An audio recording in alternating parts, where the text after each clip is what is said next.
Chapter 1298. Gu Mengmeng ignored the fight between Wabi-Ai and Leah.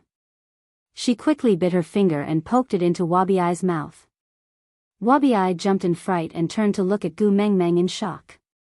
He had no idea what was going on. But when a faint sweetness spread through his mouth, Wabi-Ai's eyes widened and his body stiffened. He took a step back and pointed at Gu Mengmeng. You. I didn't bite you. Gu Mengmeng looked at him retreating to the corner of the wall, looking like a servant girl who had been forced by her husband. She couldn't help but laugh.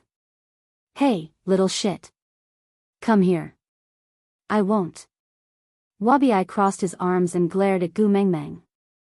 He had never imagined that he would taste Gu Mengmeng's blood one day. How was he going to explain this to Snake? He had promised to protect her, but now there was her blood in his mouth. There was no way he could explain this. Gu Mengmeng patiently said gently, "Try to come closer to me. Come on." Wabi-Ai shook his head and resisted with all his might. Gu Mengmeng's face darkened. You seem to have forgotten that I am the Snake King. Yes, ever since the mark on the back of Gu Mengmeng's neck changed from Snake's personal protection mark to the family's protection mark, Gu Mengmeng was the new Snake King.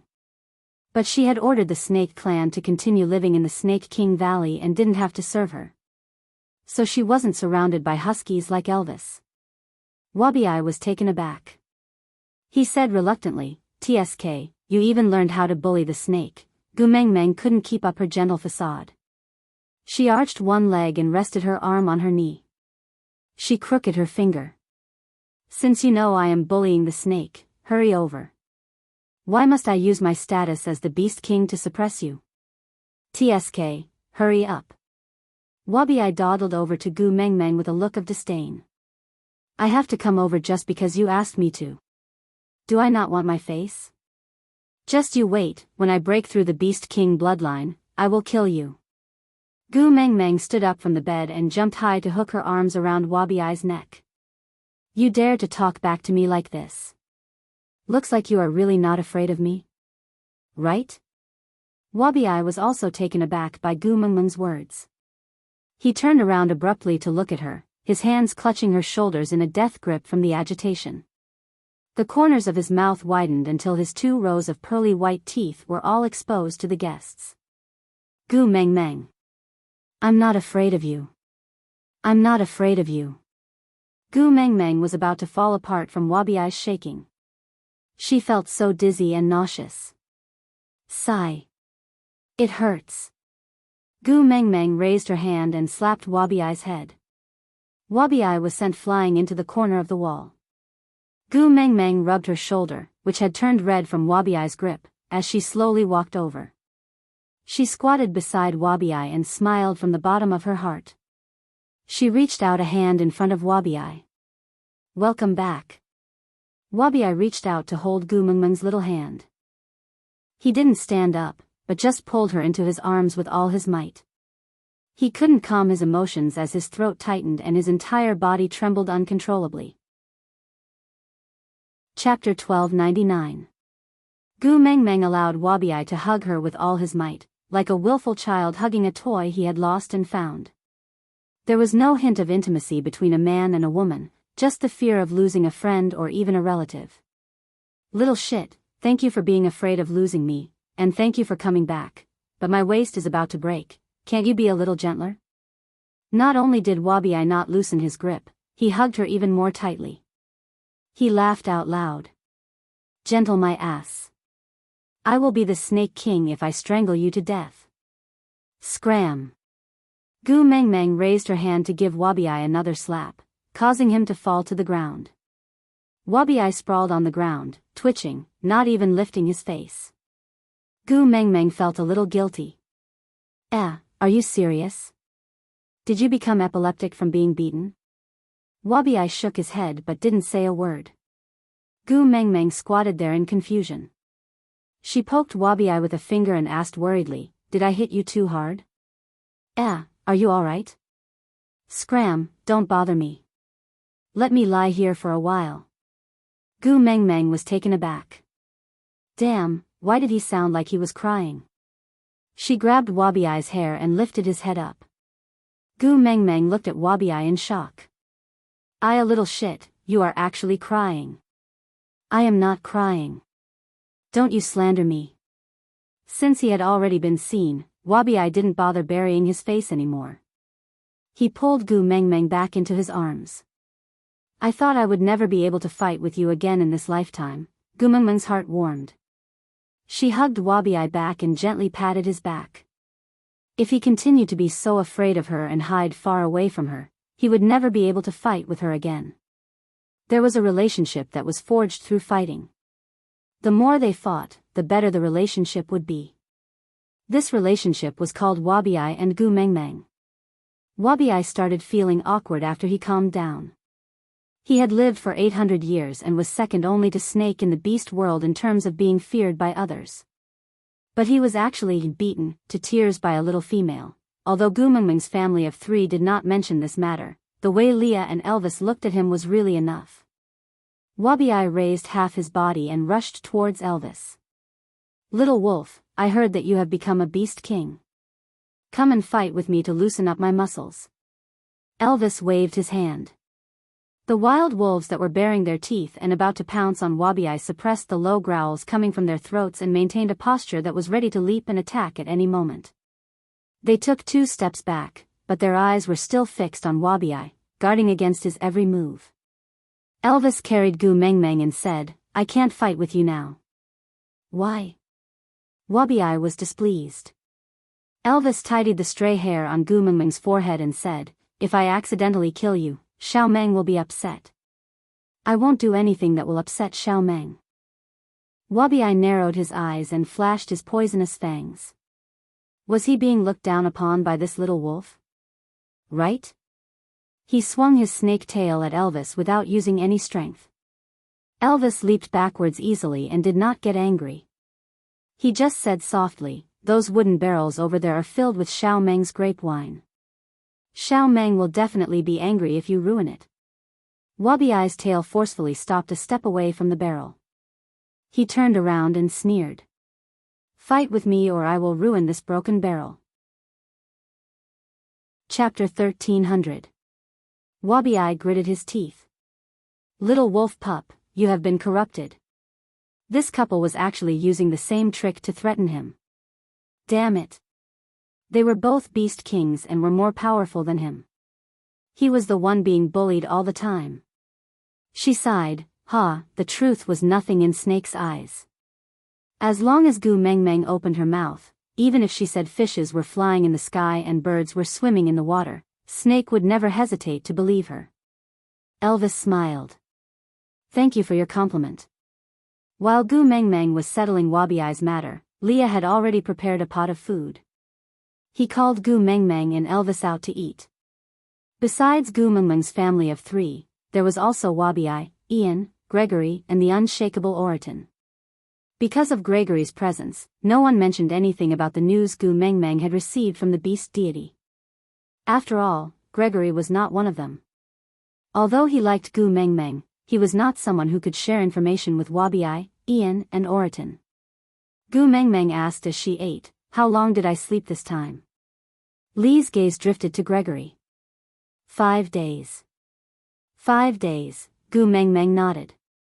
Gregory, so you are leaving today? Gregory's chest tightened. He nodded with much difficulty. Actually, there was a moment when he almost blurted out that his injuries had not healed and he wanted to stay for 2 more days to recuperate. But, the males of the vulture tribe had an inextinguishable pride in their bones. Although Gu Meng Meng had pushed him a little too hard that day, he had recovered after recuperating for 3 days. He was unwilling to show weakness in front of Gu Meng Meng, and even more unwilling to lie to her. So, have you thought of a reason to convince me to bring you up the mountain?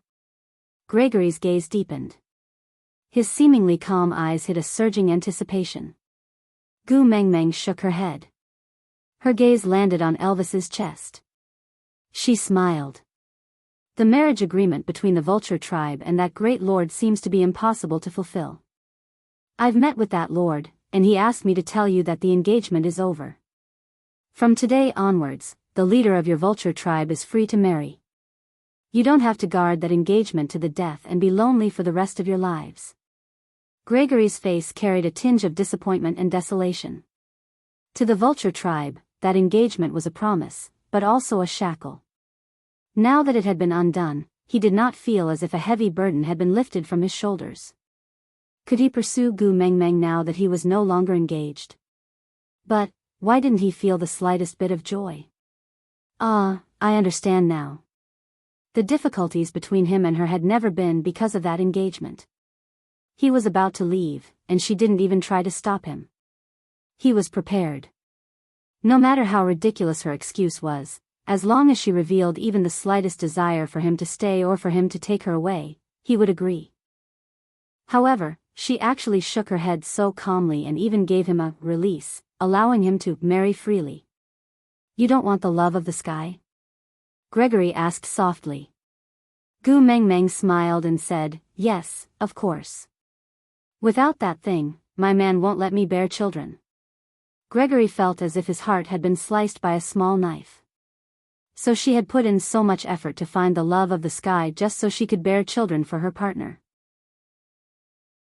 Chapter 1301. Gregory felt that he should turn around and fly back to the Moda Mountains in a carefree manner, leaving Gu Mengmeng with a proud and aloof back view and an aloof image. As long as he left, she would never be able to ascend the Moda Mountains and obtain the love of the sky. She would also not be able to bear the children of those two males. It was a childish idea, but Grace just couldn't suppress the sour taste that kept bubbling up in her heart. But, thinking was just thinking, he could not spread his wings. He clearly wanted to say, then I will leave, but when he opened his mouth, he said, then how do you intend to ascend the mountain? Gu Mengmeng held her cheek and thought for a while. Then, she shook her head and said, I have not thought about it yet. Things will eventually sort themselves out. If there is really no other way, I will summon the beasts in the beast world to accompany me to be a foolish old man and dig out the mountain. Gregory's gaze froze and he asked softly with a frown, you are serious? Gu Mengmeng chuckled and said, of course not serious. She took the rice from Elvis and swallowed it after chewing a few times. Then, she said, I know what the Moda Mountains mean to the birds' tribe. How can I destroy the mountain for my own selfish desires? I was just saying it casually, don't take it seriously. Gregory's gaze dimmed for a moment. Actually, he wanted to say that if Gu Mengmeng was serious, then he would have a reason to give in. For the sake of the birds' tribe, he could lower his head and say, I will bring you up the mountain, don't destroy the Moda Mountains. With such a dignified reason, would he be able to cover up his dirty and selfish thoughts and stay by her side for a few more days? Gregory laughed bitterly in his heart. He did not expect that he would become so despicable in just a month's time. Then, I'll be going. Saying goodbye, Gregory sat on the same spot without moving an inch. Gu Mengmeng said, wait a moment. Gregory's eyes brightened instantly and he could not hide his anticipation when he looked at Gu Mengmeng. Gu Mengmeng turned around and returned to the stone castle. She took out a beautiful feather fan and handed it to Gregory. She said, I promised you that I will give you the first fan. Treat it as a parting gift. I wish you a pleasant journey. Gregory's fingertips felt slightly cold.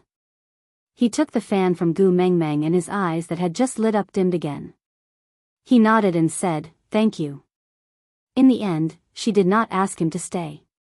Even though he knew that she needed him to go to Moda Mountains, she still let him go without hesitation. He had emphasized time and again that only the tribe leader of the vulture race would descend the mountain after receiving the Lord's notice. Now that the Lord was no longer around, he would be the last person to descend the mountain. He was her only hope to ascend the mountain. He had already said that he was important enough, but in her eyes, he was still as light as a feather. She even broke off the marriage contract, which blocked his excuse to go down the mountain again. What did she say last time? This fan was so beautiful. In the future, if he gave it to a female he liked, he might be able to get a wife back to Moda Mountains. But what could he do? The wife he wanted to abduct back to Moda Mountains did not seem to care about this fan, so she easily gave it to him as a parting gift. Goodbye. Gregory's gaze landed on Gu Mengmeng's face and he could only say these two words in the end. Yeah, goodbye. Gu Mengmeng waved goodbye to Gregory and did not say anything about asking him to stay. Chapter 1302. That bird man is clearly interested in you. Why don't you take him in? Wabi sprawled lazily on the table. He picked up a small rock and threw it at Gu Mengmeng's head. Gu Mengmeng clutched her head and glared at Wabi. Are you courting death? How dare you throw a rock at me? Wabi grinned and nodded. Yes, I dare to throw a rock at you. Gu Mengmeng held her forehead. Wabi had yet to recover from the fact that he was no longer afraid of her. Provoking her had become his only method of getting close to her. The word dare had him bewitched. She rolled her eyes at Wabi and didn't harp on the little rock. Anyway, it wasn't really that painful, so Gu Mengmeng didn't mind. I know he likes me, so I can't make use of his feelings. Since I can't reciprocate, I can't let others misunderstand from the start. Gu Mengmeng glared at Leah and said, in the past, I thought he would never like me, so I dared to let him wander around me. Who knew he would suddenly change his personality? Leah shook his head and said, Wabi picked up another small rock from the ground and was about to throw it at Gu Mengmeng when she glared at him. This is too big. My head will break if you throw it at me. Wabi threw the pebble-sized rock aside resentfully. He twitched his lips. Beast King? So weak. Gu Mengmeng rolled her eyes at Wabi and ignored his provocation. She repeated what the beast deity had said to her in her dreams for everyone to hear. Wabi frowned at Elvis and then at Leah. TSK, you should have taken in that bird man just now. You should have taken in a few more powerful males too. Gu Mengmeng looked at Wabi with a why are you courting death expression. You changed your profession to being a pimp? Wabi scoffed. You are the pimp. You pimp the entire tribe. Gu Mengmeng gave Wabi a look, indicating for him to look at Elvis's expression. Wabi glanced at Elvis. I have been by Snake's side for 800 years. Do you think I will be afraid of a mere newly crowned wolf king? There's nothing wrong with that. Wabi was a snake and Snake was the Snake King, so to Wabi, not only did Snake suppress him in terms of combat power, he was also the undefeatable and absolute king in terms of species. Wabi, who had not cowered even after being beaten up by Snake for 800 years, would definitely not be frightened by Elvis. Gu Mengmeng face-bombed and said, little shit, don't disturb the harmony of my family, alright? Wabi said, it's not that I want to criticize you, but are you using all your ruthlessness on me? Why are you acting so cowardly when you see two useless people from your family? Gu Mengmeng slammed the table and roared, just say what you want to say, don't attack me personally. Wabi said, trash will always be trash. Why can't I say that? Seeing that Gu Mengmeng was about to lose her temper, Wabi gestured for her to stop and continued, according to the beast deity, you killed a strong stray beast in the Mecca desert. But weren't your two idiots there as well? Why do you have to do the rough work of killing people? No matter how I think about it, the only explanation is that these two idiots can't beat him, damn it, males hiding behind their wives, what else can they be called if not trash? Gu Mengmeng chuckled and said, little shit. I remember that when I was in the Mecca desert, you were, also, there. Chapter 1303. With that, Elvis and Leah became even more depressed. Yeah, both of them were around, so why did Gu Mengmeng have to kill someone? So King aggrieved. Wabi continued. That's why partners must have quality and quantity. Although Little Wolf is a beast king now, he is not a three-headed, six-armed man. There will always be times when he cannot take care of you. To ensure that you can be taken care of better, you should find a few more partners. That way, you won't have to do it yourself the next time you want to kill someone. Gu Mengmeng was about to suffocate from Wabi's anger. She scrunched her nose. I'm not a homicidal maniac. Why would I kill so many people? Wabi chuckled. It would be good if you were a homicidal maniac. At least you wouldn't look so unsettled just because you killed someone. It makes me angry. Gu Mengmeng was taken aback. She then understood that Wabiai was saying those words because he was worried that she had killed someone during her amnesia. She smiled knowingly and nudged Wabiai's shoulder. Actually, I don't have to find more partners to solve this problem. Don't I still have you? Wabiai was soothed by Gu Mengmeng's words. His heart, liver, spleen, lungs and kidneys were all warmed up. He said with a smug expression, "All right, seeing how pitiful you are and how your two partners are useless, tell me the next time you want to kill someone. Even if I have to turn the beast world upside down, I will kill him for you." Gu Mengmeng smiled and elbowed Wabiai. "Aya, my little shit is so reliable." Yes, Wabiai had completely accepted being called little shit. Hearing Gu Mengmeng call him that, he didn't feel anything and even felt like laughing. Gu Mengmeng and Wabiai's banter eased the tension at the table. But Li's expression remained grim. He scanned everyone at the table. No one is allowed to leak the fact that Mengmeng's blood can dispel the stray beast's fear of her. With that, Li's gaze landed on Ian's face. "You can't tell this even to your partner." Then, Leah glanced at Oriton and said, "Whoever dares to leak a word about this will be put on my blacklist of clients that I will never contact again." Never to meet again was equivalent to saying goodbye to Li's culinary skills forever. Oriton's body trembled, and he said solemnly, "Don't worry, I won't say such things even in my dreams." Ian looked back at Leah with a sickly expression and said, "It's useless even if you tell your partner. Mandy is just a brainless fan of Gu Mengmeng." In Mandy's eyes, Gu Mengmeng is a naive, innocent, and kind little fairy who had descended to the mortal world to undergo a calamity.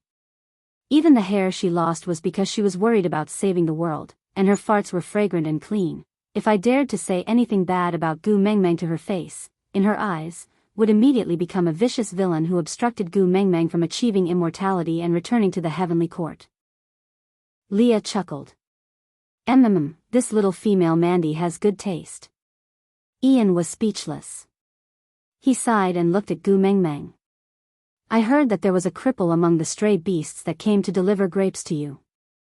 If I'm not wrong, it should be Cole. It's a pity he didn't dare to enter Sauter. It seems like he was scared off by you. Gu Mengmeng, you are becoming more and more powerful. You can even scare perverts away. Remember to tell Mandy that I praised you today." Digression, the author's words. Chapter 1304. At the mention of Cole, Li's gaze darkened. As long as Cole knows that Wabiai is not afraid of Mengmeng, he will understand that there is a way to overcome this fear. If he cannot get close to Mengmeng, he will definitely turn his attention to Wabiai. Wabiai lifted his eyelids nonchalantly. "Come on, let's see if that broken body of his is enough for me to eat. Chishuan's life is still in his hands. He has nothing to fear." Leah shook his head gently and denied Wabiai's words. He just narrowed his long eyes and smiled coldly. "Since he wants a solution, let's give him one." Wabiai nodded. "Let's give him one." Wabiai sked. "You have so many wolf cubs. What's the big deal if one or two die? Just because of Qi Xian, how long are you going to be threatened by Cole?" Gu Mengmeng smacked Wabiai's head. "Don't joke about such things. Fall out." Wabiai flexed his neck, which had been misplaced by Gu Mengmeng's smack. "That's right. Look at the beast world. Which family can give birth to a litter of children and all of them live to adulthood? That snake beast can lay over 10 to 20 eggs in a litter, but only 3 to 5 of them will survive to adulthood. Moreover, Qi Xian is just a male cub, not a female. I don't know why you treasure him so much, TSK, you are the weird one. That is my flesh. His heart, liver, spleen, lungs and kidneys were all given by me. Why shouldn't I treasure him? I'm warning you, if you continue to say such things, we can't be friends anymore." Seeing that Gu Mengmeng was really about to get angry, Wabiai sked and didn't continue speaking. Snakes were naturally cold-blooded and Wabiai really couldn't understand familial love. He had lived for 800 years and the only two people he cared about were Elvis and Gu Mengmeng. Gu Mengmeng nudged Wabiai. When you find a female and give birth to a litter of snakes in the future, you will understand how I feel now. Wabi-Ai rolled his eyes. If giving birth to a child will turn me into you, then I won't. When that time comes, I will be bullied by others. Just the thought of it pisses me off. Gu Mengmeng did not insist and just looked at Leah, asking, what kind of a solution do you intend to give Cole? Leah chuckled. Stray beasts are afraid of you, as long as you get rid of your stray beast status, isn't it? Gu Mengmeng was confused. What do you mean? Leah glanced at Wabi-Ai. As long as you say that you helped Wabi-Ai remove his stray beast status and allowed him to mate with a female again, won't the problem be solved? Will it work? Wabi-Ai is so cunning, would he believe him? Gu Mengmeng was skeptical. Leah chuckled. With Peter's success story right there, he will believe it. Gu Mengmeng looked at Wabi-Ai. Then where are we going to find a female to act with us? Leah shook his head and said, as long as it's an act, there will definitely be flaws, so, are you serious? You want Wabi-Ai, this old bachelor of 800 years, to fall in love with a female, and then get rid of his stray beast status like Peter? Gu Mengmeng's eyes widened. She really felt that the probability of this happening was even lower than the probability of a comet hitting the Earth. Chapter 1305. Leah looked at Gu Mengmeng's confused expression and found it extremely adorable. Hence, he cupped her little face and kissed it over and over again before continuing. To be able to move the heart of an old bachelor like Wabi-Ai, it must be a unique female. Logically speaking, the best candidate should be you, because there is no one more beautiful than you in this world. It is natural for any male to fall in love with you.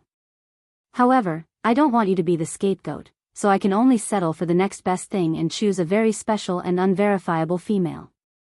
Who? Gu Mengmeng was confused. Leah chuckled. Wang Xiaoxin. What the heck? Gu Mengmeng almost burst out laughing. Do you mean I should let Wabi-Ai and Wang Xiaoxin have a ghost marriage? Leah shrugged his shoulders and chuckled. The messenger of the beast deity returned to the embrace of the beast deity after completing her mission, while you can travel between the beast world and the beast deity's world. So in theory, you and Wang Xiaoxin should be able to meet each other in the beast deity's world. You always mention Wabi-Ai in front of the beast deity, so it is reasonable for Wang Xiaoxin to be interested in him. Gu Mengmeng face-bombed. So I am a pimp, Leah chuckled. How can you say that you're pimping your friend out of kindness when you're trying to introduce him to a good man when he's all alone? Gu Mengmeng looked at Leah and gave him a thumbs up. I always thought I was good at bluffing, but you are even better than me. Leah kissed Gu Mengmeng's little face and said, that's why, if we're not a family, we won't enter the same house. Gu Mengmeng thought about it and shook her head. But Wang Xiaoxin is Snake's mother, isn't the seniority a little too messy? Leah smiled slyly and said softly, just because she is Snake's mother beast, this matter fits Cole's perverted logic. Gu Mengmeng tilted her head and looked at Leah, confused. Leah continued to explain, Snake had already disappeared from the beast world. Wabi-Ai had been suppressed by him for 800 years and had never won. After that, he no longer had the chance to turn the tables. But now, as long as he follows Wang Xiaoxin, he will be able to suppress Snake in terms of seniority. Cole will definitely like this feeling. Gu Mengmeng chuckled. She recalled what Bai Lan had said before. She had said that the husband she found in the future must be surnamed Wang and give birth to a son named Wang Yang. Her first love was called Wang Yang, but he cheated on her and broke up with her. She said that she didn't educate Wang Yang well when she was his girlfriend, so she would educate him again as his mother. Gu Mengmeng couldn't help but find it funny that the joke back then had now become Lee's plan. She asked, will Cole believe it? Leah did not answer but asked Wabi-Ai instead, if you were given a chance to be Snake's father, would you do it? F***CK. Wabi-Ai slammed the table and stood up without hesitation. Just the thought of Snake's angry face turning green in front of him made him feel inexplicably exhilarated. Leah gave Gu Mengmeng a "see" expression and she was speechless. She could only nod and say, then what? Leah chuckled and said, Cole has never loved anyone before. It is impossible for him to form a new contract like Peter did. Even if we take 10,000 steps back, if Cole really has some dirty tricks to rid himself of his stray beast status, do you think he can withstand the backlash of a second mating contract? Chapter 1306. After settling Cole's matter, their next target was the love of the sky on Moda Mountains. It was not wise to let Gregory go just like that, but Gu Mengmeng knew that the most unredeemable thing in this world was emotional debt, so she could not make use of other people's feelings for her. Back then, she was entangled with Leah because he was in her heart and she could not bear to let him go. But now that she did not have Gregory in her heart, she naturally could not let others mislead her. But if she let Gregory go, how were they going to ascend the mountains now? Let's go to Moda Mountains during the rainy season next year. Elvis hugged and kissed Gu Mengmeng. Because of Gregory's matter, we have already wasted a month's time. If we don't stock up on food, we will not have a good winter. Don't you still want to visit Qixuan and Canwu? Let's go to Zacharias this winter, all right? Gu Mengmeng thought about it, then shook her head and said, in the first year after you became the Wolf King, all the Wolf tribe members have been moving towards Sauter. You must stay here this winter to hold the fort, so that everyone in the Wolf tribe can rest assured. What has it got to do with me whether they are at ease or not? I only care if you are happy. Gu Mengmeng's eyes were full of smiles. She gently caressed Elvis's chest. Since you have become the king, you have to shoulder the responsibilities that you have to. They are people who will risk their lives to fight for your orders. You should at least give them some peace. Let's go to Moda Mountains after winter next year. We can also go to Zacharias to visit Qixuan and Canwu. I believe our sons will not blame us. Elvis did not insist. He just nodded. I will always listen to Xiao Meng. Ian had completed his mission and said that he wanted to return to Saint Nazaire to accompany Mandy. Gu Mengmeng nodded in agreement. There was no reason for a newlywed couple to be separated just because she wanted a friend to accompany her. Ian took 2 steps forward before turning back. Gu Mengmeng. Can you make me one of the fans you gave Grace? Why? Are you using it to please Mandy? Ian nodded and said, I accidentally broke the cup you gave her earlier. I want to take that back to comfort her. Gu Mengmeng twitched her lips and said, the feathers Gregory gave me are only enough to make 2. I gave one to him and the other is with me. If you want it, catch me 12 mulatas and I will give you the one in my hand. Then, when I am free during winter, I will slowly paste a new one on myself. Gu Mengmeng's lips twitched. Ian was a little troubled. Can I return you 20 mulati during the dry season next year? That bird's habitat is very far away. With my speed, it would take at least 2 days to make a round trip. I'm afraid that I won't be able to catch all 12 of them before winter arrives. By then, the mountain would be sealed by the snow and I wouldn't be able to make it back to Saint Nazaire in time. Gu Mengmeng was taken aback. We have to fly so far to catch mulati? Ian nodded. Gu Mengmeng frowned, feeling a little uncomfortable. She had never paid much attention to why Gregory only appeared once a day to deliver the mulati and stay for a meal before immediately leaving again. At that time, she thought that he wanted to draw a clear line between them to prevent her from pestering him to bring her up Moda Mountains. So she did not ask much and did not want to cause any unnecessary misunderstandings. After knowing that Gregory liked her, Gu Mengmeng thought that he wanted to control his feelings for her and did not want to stay any longer. Now she knew that he had been traveling day and night to catch mulati. Chapter 1307. What's the matter?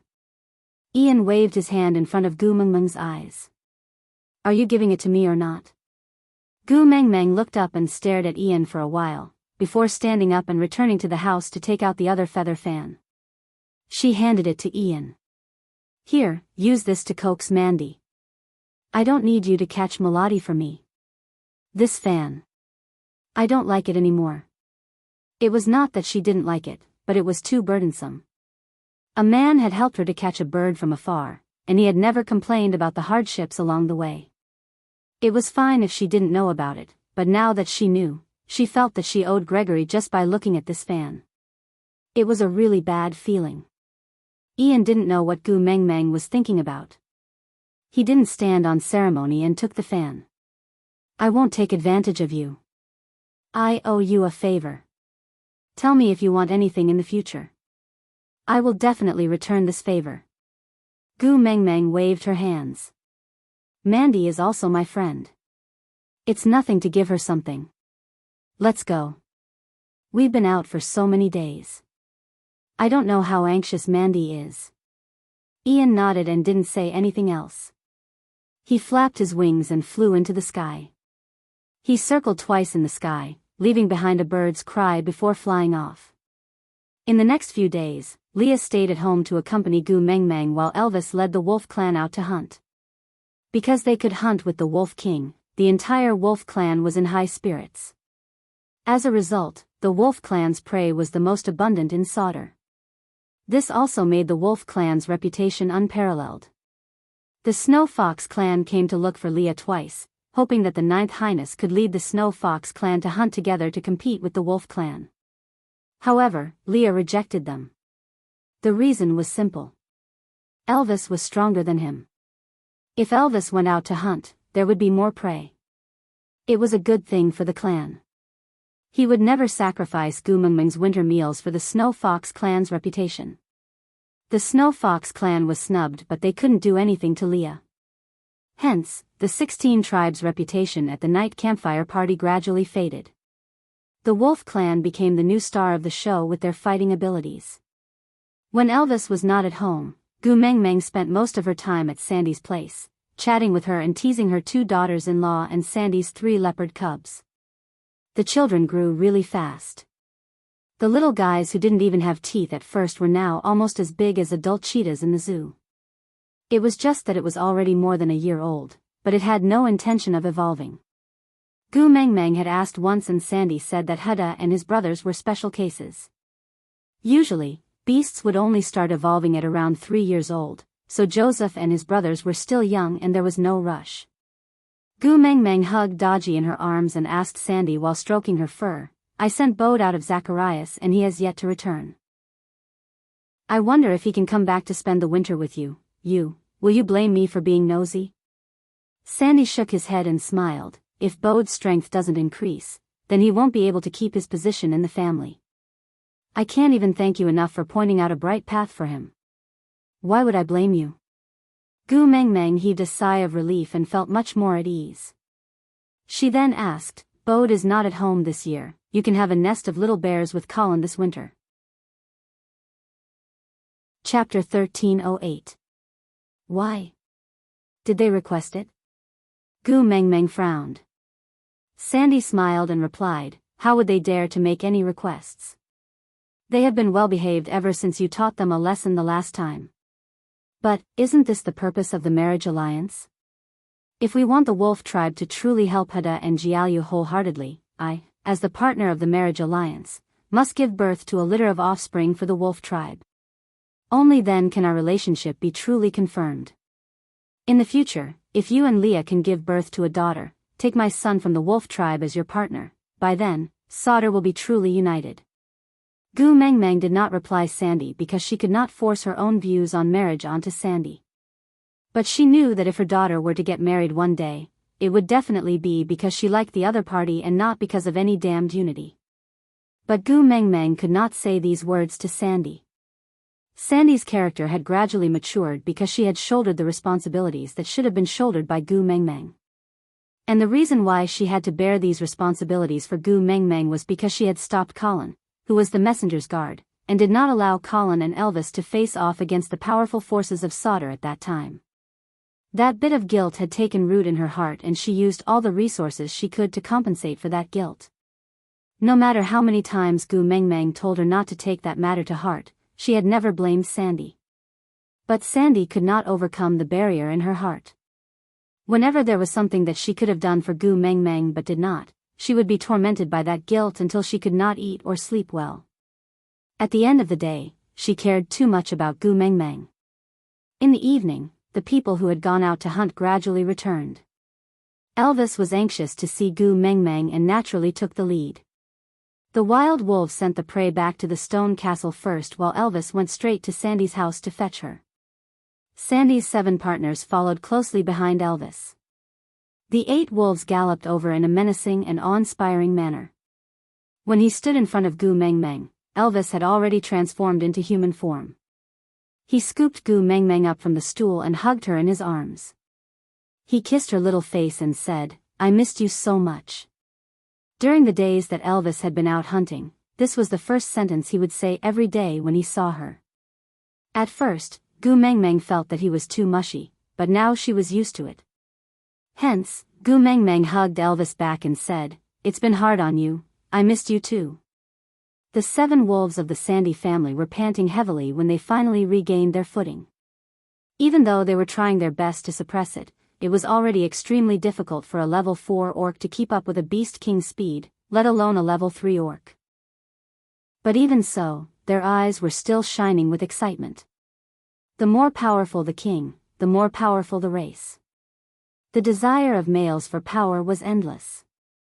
Just as Elvis was about to carry Gu Mengmeng away, he saw a yellow figure speeding towards them.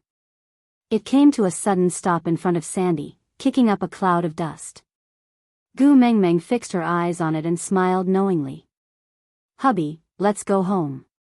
Gu Mengmeng patted Elvis's shoulder, indicating for him to leave. Elvis said, "Aren't you going to greet Bode?"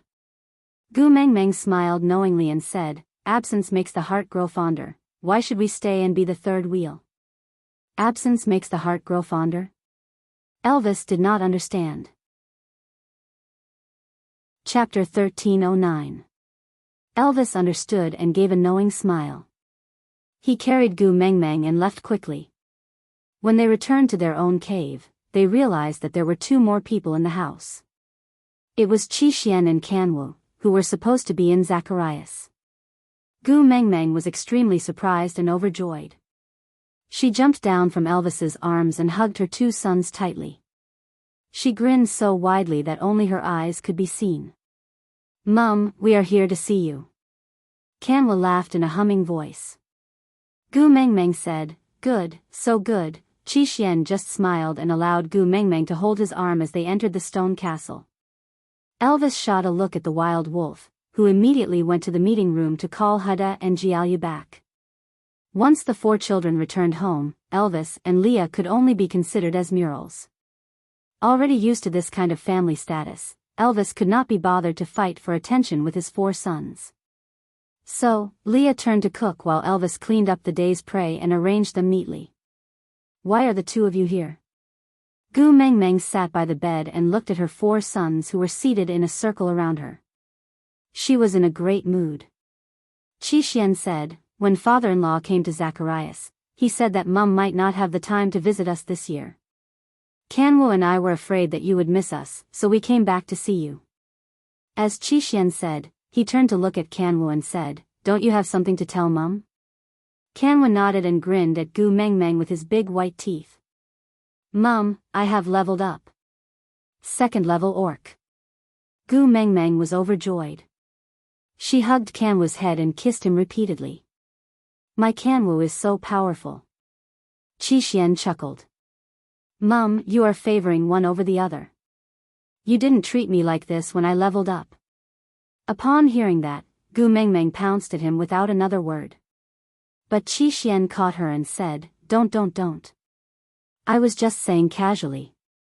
If you really kiss me, I am afraid I won't be able to walk out of this stone castle." "Why?"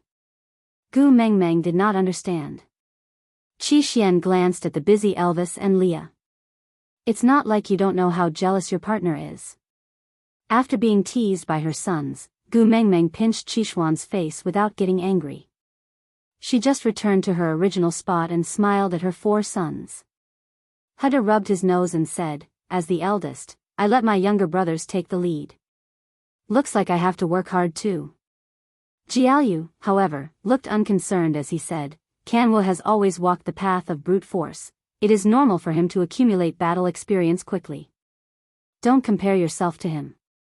He's just a brute." Kanwu straightened his neck and said, "Do you want to fight with this boorish fellow?"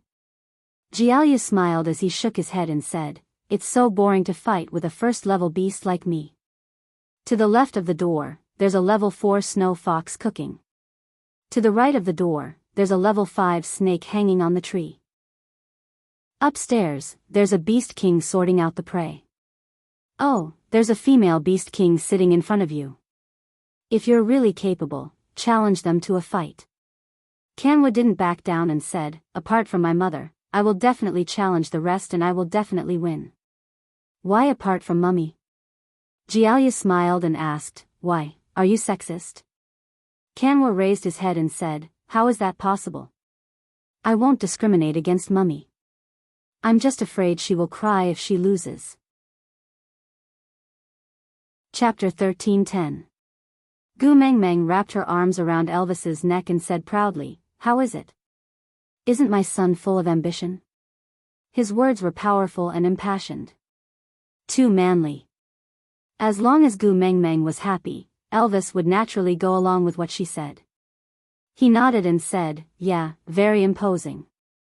Although Kanwa had always had a strained relationship with Elvis, which son did not want to receive his father's approval?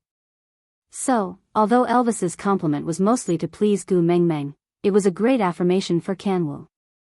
"Kanwu, tell Mummy, how did you level up?" Gu Mengmeng asked. Kanwu glanced at Qi Xian and smiled. "Oh, second brother said that in order to raise the overall strength of the tribe, he often arranged for beastmen of the same level to spar with each other.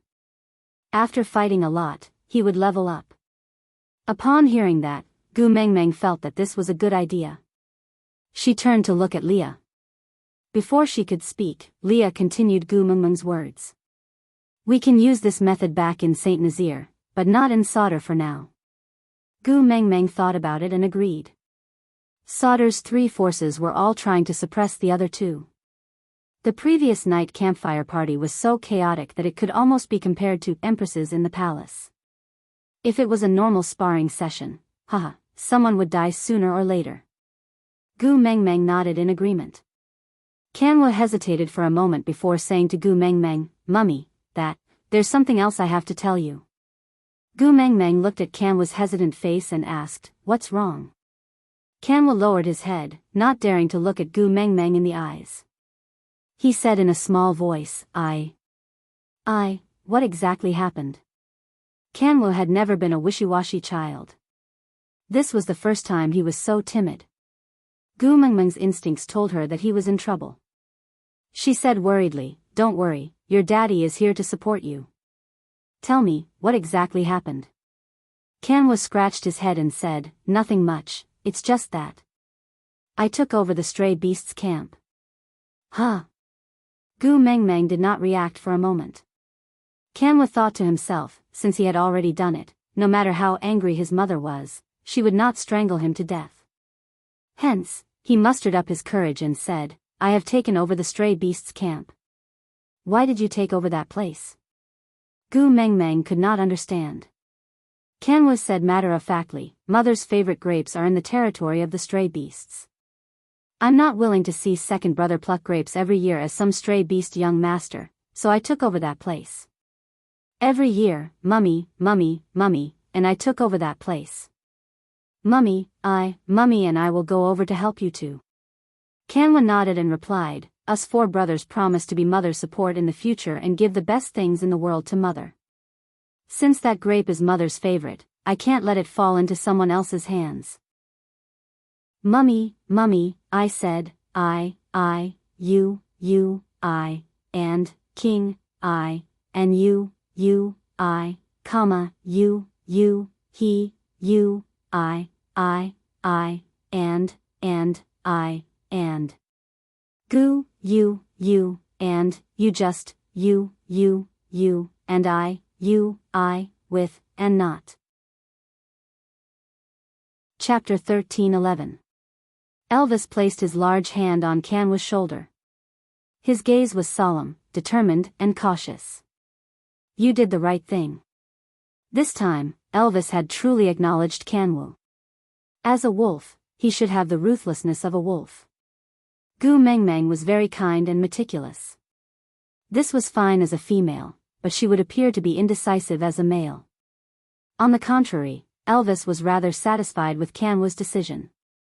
With Qi Xian watching from the side, he did not believe that Kanwa had acted rashly. Gu Mengmeng sighed. She knew that the beast world had its own rules of conduct. Modern morals and values did not apply here.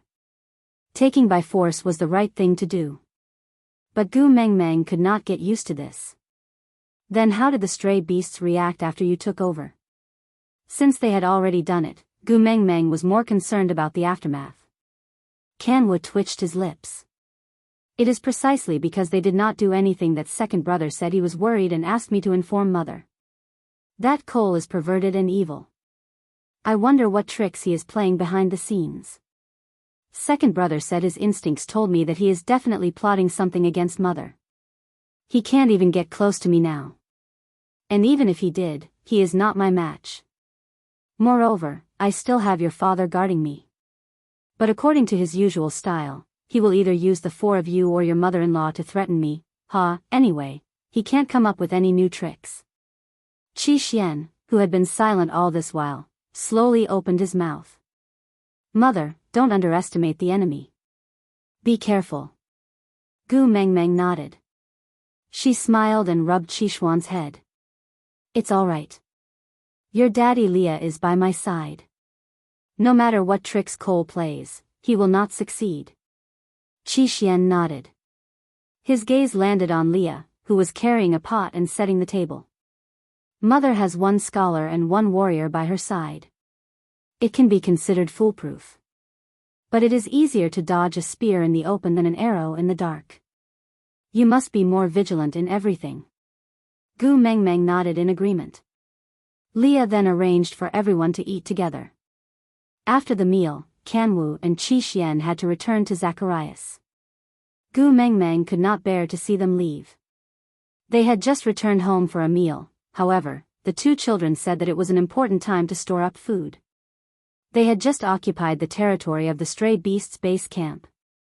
If the stray beasts were to counterattack and snatch their food, the consequences would be dire. As the spiritual leaders of the tribe, the two of them had to stay in Zacharias. Gu Mengmeng knew that what her children said made sense, so she did not force them. She just hugged them over and over again, sending them out of Sauter and walking for over 10 miles before reluctantly sending her two sons off. After sending his sons back to Sauter, a wolf beast came to report that a female snow fox was waiting for Leah at the entrance of the meeting room. Gu Mengmeng looked at Leah, who shrugged his shoulders, indicating that he did not know either. He then asked, which female snow fox? The wolf beast shook its head. I don't know him. Leah didn't know what was going on either and could only nod. Let's go, we'll know when we go back. The group of people did not return to the stone castle but went straight to the conference room. At the door of the conference room, they saw a female snow fox curled up and sitting at the door. She had a delicate and charming face with a sickly look. She looked like a willow branch swaying in the wind and looked a little like Lin Dayu. Chapter 13:12. Miranda. Leah only spat out a name, but Gu Mengmeng could hear his teeth chattering. Gu Mengmeng instinctively felt enmity towards this Miranda. Gu Mengmeng glanced at the female coldly and realized that the female was looking at Leah lovingly with her watery eyes when she heard Leah calling her name. She bit her lower lip and called out with a trembling voice, "Yeah."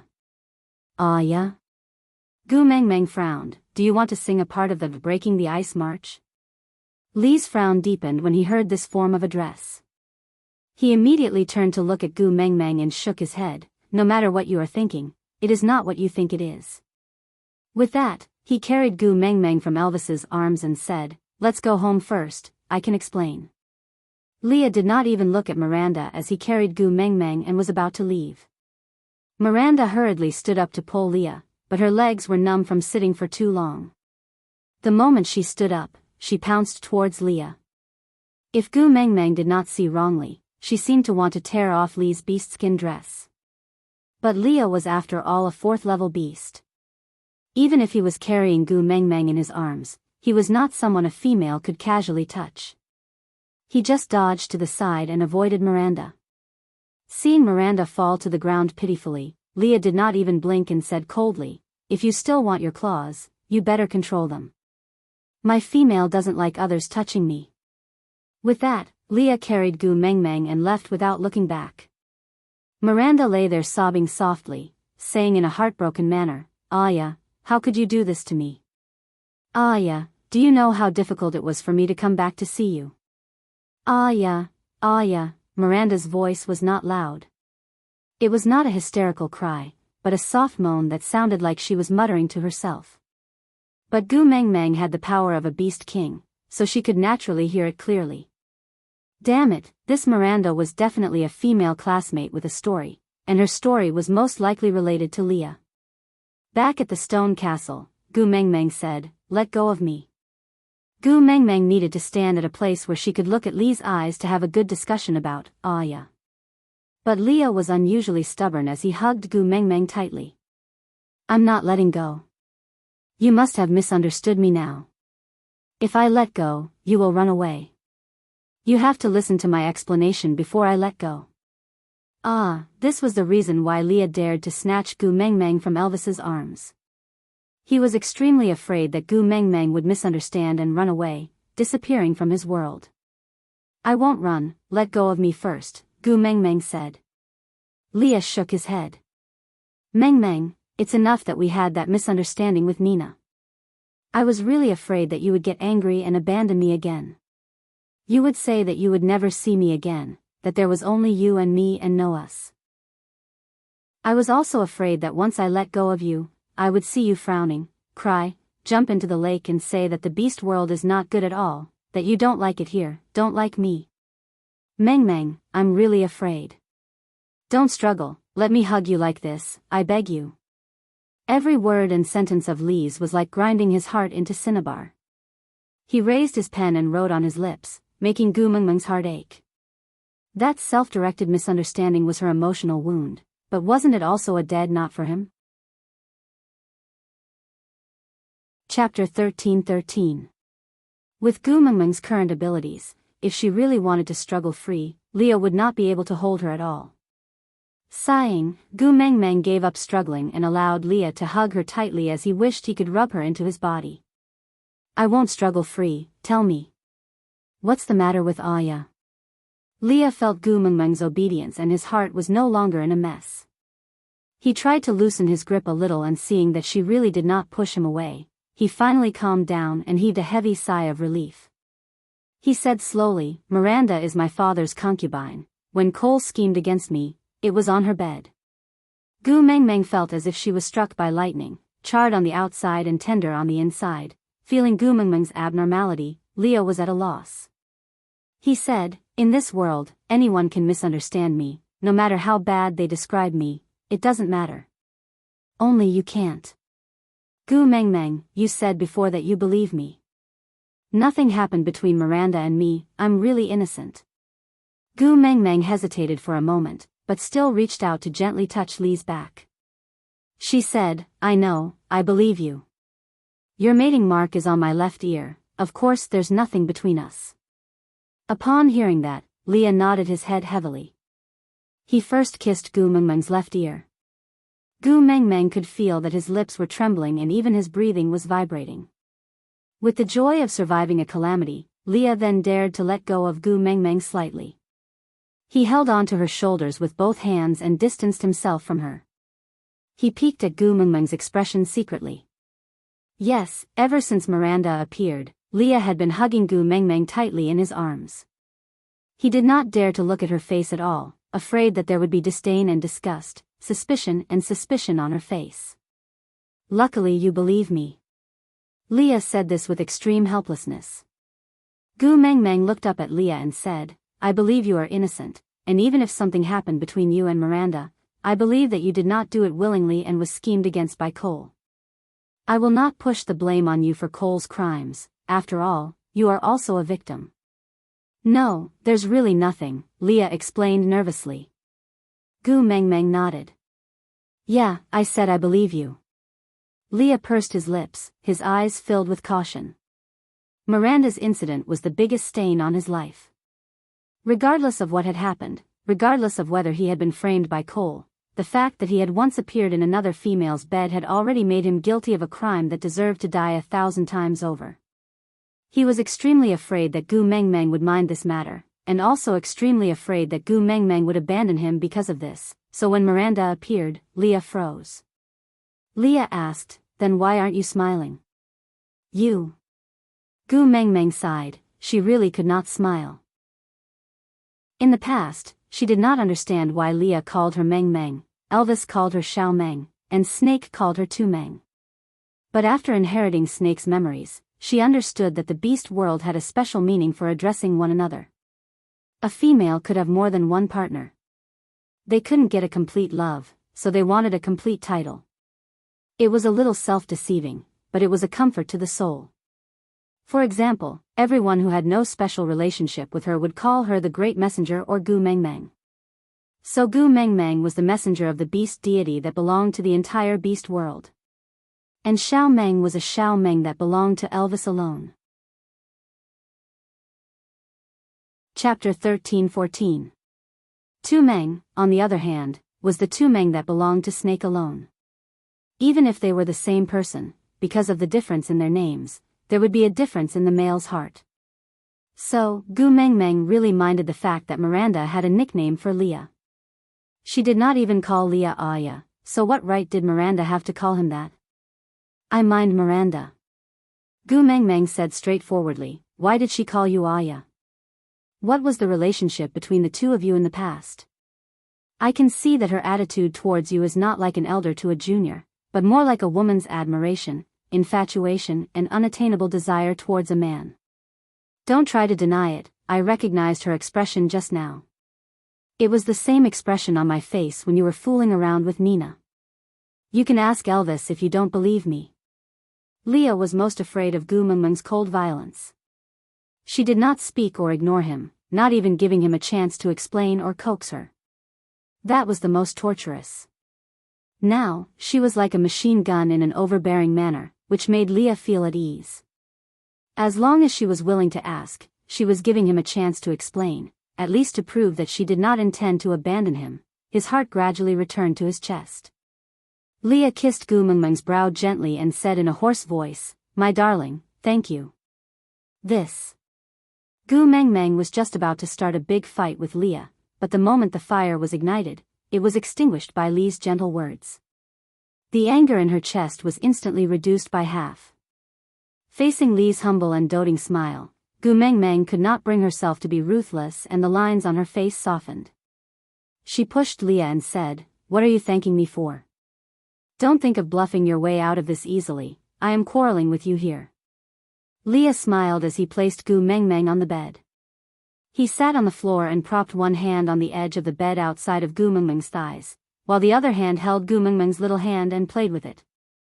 He looked up at Gu Mengmeng and placed himself in a lower position than her. He smiled and said, "How can I bear to quarrel with you? Scold me if you feel uncomfortable, I will listen. I'll explain it to you after you're done scolding and vented your anger, okay?" Seeing Leah in this state, Gu Mengmeng felt as though she had punched cotton. She was hysterical, but he smiled and said, "You look so good scolding me." With that, Leah transformed into his beast ears and flapped his wings twice. He lowered his head in front of Gu Mengmeng and laid on her thighs gently, saying, "If you're still angry, then pull my ears. I won't dodge or dodge, I'll let you pull until you're appeased, alright?" Gu Mengmeng looked at the pair of white and furry fox ears and the thick and clean big tail behind Leah. At that moment, she could not even let out her anger. "What you're saying makes it sound like I'm being unreasonable and unreasonable." As Gu Mengmeng spoke, she could not help but touch Lee's ears. She did not reject the tail that Leah carefully placed in her arms and hugged it with her other hand. Damn it, this damned furry fetish was really a bad habit. Glaring at Leah, he cursed in his heart, acting cute is shameful, but it's really F***king useful. Chapter 13-15. You don't need to be reasonable. In my eyes, you are the reason.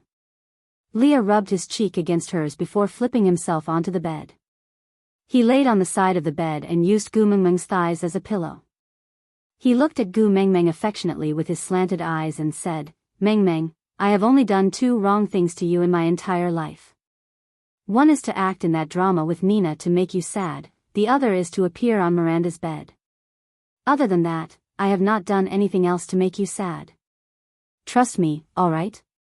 Gu Mengmeng's anger had long been dispersed by Li's sugar-coated bullets.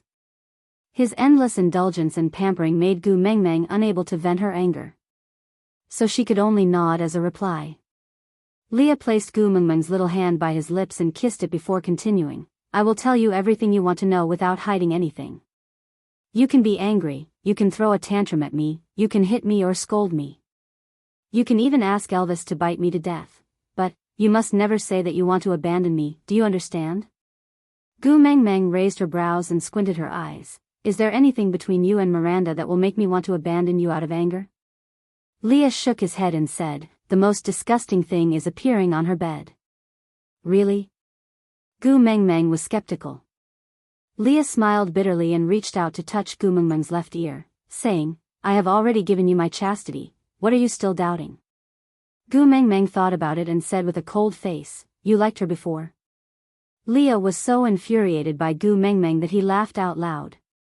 He shook his head helplessly and caressed Gu Mengmeng's face, saying, before meeting you, I did not know what liking was. After meeting you, how could I like someone else? Gu Mengmeng suppressed the smile on her lips. The atmosphere of quarreling was long gone, but Gu Mengmeng was not going to give Leah a good look without clarifying the matter regarding Miranda. So she straightened her neck and said, don't try to fool me with sweet words. If you don't tell me clearly what happened between you and Miranda, I will not let you off. Leah nodded and replied, I will tell you, everything. Sitting up, Leah opened his arms wide and said, Mengmeng, you know that the memories of my childhood are a form of torture to me. Only with you in my arms can I have the courage to face those unbearable times. No matter how angry you are, hug me, I really need you now. Gu Mengmeng did not say anything and just shifted her body into Li's arms. The corners of Li's lips curved up slightly as he rested his chin on the top of Gu Mengmeng's head. With a gentle gaze, he said, my Gu Mengmeng, please, please, please don't abandon me. Without you, I don't know what will happen to me. Chapter 13-16. My partner will choose one of them, the other 2 will be chosen by my big brother, and the remaining 3 will be arranged by someone else. It was as if Leah was talking about someone else's matters. He spoke slowly and tirelessly, Miranda is one of the 3 females. You've also met the other one, Jillian, who was imprisoned by Cole. She's Cole's ex-partner. The last one is Lisa, my big brother's partner. Gu Mengmeng was a little confused. Didn't he say that the 3 females were prepared for Leah? How did one become his father's concubine, one became the partner of the eldest highness, and one became Cole's exclusive property? Leah smiled as he played with Gu Mengmeng's fingers, as if he had seen through her confusion. Without waiting for her to speak, he directly replied, you may not believe me, but I have always kept myself chaste for you. Gu Mengmeng raised her eyebrows, her face clearly saying, keep making things up. Leah brought Gu Mengmeng's little hand to his lips and kissed it, saying, among the witch doctors in the Snow Fox tribe, I am the most gifted. So I managed to predict many things that my father's generation could not predict. And things that my father and the rest could not understand, I could somehow understand. I know that the messenger of the beast deity is about to descend, and I can even predict the approximate location, but these I have never told anyone. Gu Mengmeng knew about this. Elvis had told her before that when Leah chose the location for Saint Nazaire, he did not choose it randomly, but used the lake that she had transmigrated from as the center point, and expanded the area in all directions. He was waiting for the arrival of the messenger of the beast deity, and with the goal of keeping the messenger of the beast deity in Saint Nazaire, he had been cultivating a rapport with Elvis, learning from each other's strengths to make up for his weaknesses. Leah pinched Gu Mengmeng's little face, saying, since young, I have known that the person I will mate with is the messenger of the beast deity, so I naturally have to keep my chastity. But I can't tell anyone about this beforehand, because only when the information is sealed, can I gain an absolute advantage, when I meet you, I can crush all the other pursuers, and become your favorite vixen." A crafty look flashed across Lee's eyes, and he smiled, continuing, "In order to hide my own motives, I could only allow those old fellows from the Elders' Council to arrange for these 3 females to stay by my side. To put it nicely, they were childhood sweethearts, but in my eyes, they were just 3 troublemakers that kept sticking to me. In order to hide from them, I hid in the secret room every day to study the secret book or to learn witchcraft from my father. With my talent and hard work, my achievements in the witch doctor world came from this. Unfortunately, my avoidance and coldness didn't wake them up, nor did it make them disheartened. Instead, it made their fighting spirit even more aroused. Endless tricks, hundreds of pestering, it really made it hard for me to deal with them. Looking at their eyes that were getting hotter and hotter day by day, I felt like I was sitting on pins and needles, feeling more and more danger, so. Chapter 13-17. Thinking of this, Leah face-bombed. Clearly, he still felt that it was a huge problem. Sighing, he continued, "I trusted Cole too much at that time, so I didn't have any suspicions. Now that I think about it, why can't I figure it out? Miranda knew about this, Cole must have told her. I guess. Cole had already been plotting it at that time, a scheme to drag me down from the pedestal of the beloved child and into the mud. I thought I was smart then, to actually seek help from the mastermind. Cole must have been very pleased at that time, laughing at my stupidity in his heart. I paid the price for my stupidity, and ended up with the crime of having an affair with my father's beast concubine, becoming an outcast. No one believed that I was innocent, after all. I was caught red-handed in bed." Gu Mengmeng frowned and said, "I don't understand, Miranda was already so devoted to you, how did she become your father's concubine? And, your father already has a partner, why would he and Miranda, that?" Lee's gaze focused on Gu Mengmeng's face and he said, "This is the reason why I was afraid you would abandon me." Gu Mengmeng didn't understand and just looked at Leah quietly, waiting for his explanation. The males in the beast world will not have intercourse with females other than their partners, but the Snow Fox tribe is an exception. Leah laughed sarcastically, his voice hollow as he said, "The Messenger's tribe is so noble and mysterious in the eyes of outsiders, but who would know that the Messenger's tribe does not allow outsiders to enter, just to hide this dirty secret? The females of the Snow Fox tribe will go into estrus once every few years, and Sauter's secret underground tunnel is used for this." What? Gu Mengmeng was confused. Once the females of the Snow Fox tribe go into estrus, the fox seductive fragrance will spread everywhere. To prevent the fragrance from spreading, all the females will enter the underground tunnel at this time. For a month, they will mate like wild beasts, without reason. Although the males of the Snow Fox clan had a certain degree of resistance to the fox seductive fragrance, the high-purity fox seductive fragrance in a sealed environment coupled with the infatuated seduction of the females meant that the males' bottom line was to not touch their mother and daughters. Other than that, they mate indiscriminately. Gu Mengmeng's hair stood on end and she was speechless. Leah reached out and tapped Gu Mengmeng's brows, saying, "Every time this happens, I will run out of solder and hide in the forest. I'll hide in the deep mountains and forests to protect your chastity." Gu Mengmeng touched Lee's ears and praised, well done." Leah chuckled. "Miranda got entangled with my beast father during a mass estrus. I don't know the specific details, but I do know that after that mass estrus, my beast father became obsessed with Miranda. Miranda, who had ended her estrus period, wanted to break free from my beast father's entanglement, but was imprisoned by my beast father. I heard that during that period of time, she cried out my name every night, hoping that I would save her. Perhaps she was pitiful, but it was a good thing for me. I made, at, father, and and said, father, at.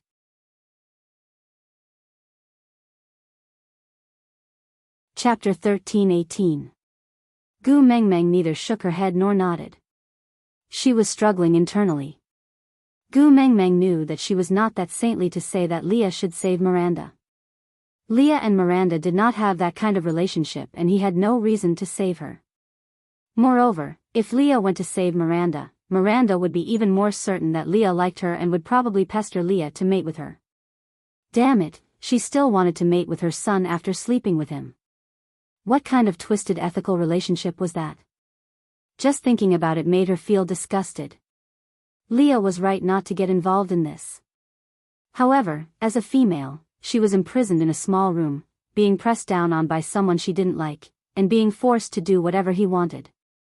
She struggled to no avail, hoping that her beloved would step on a rainbow cloud and descend like a hero to take her away from the abyss. However, her beloved was indifferent and didn't even look at her. Thinking about it this way, she was indeed quite helpless and pitiful. Everyone's standpoint was different, so the things they saw and the impact they felt were different. Gu Mengmeng could not use right or wrong to judge who was right or wrong.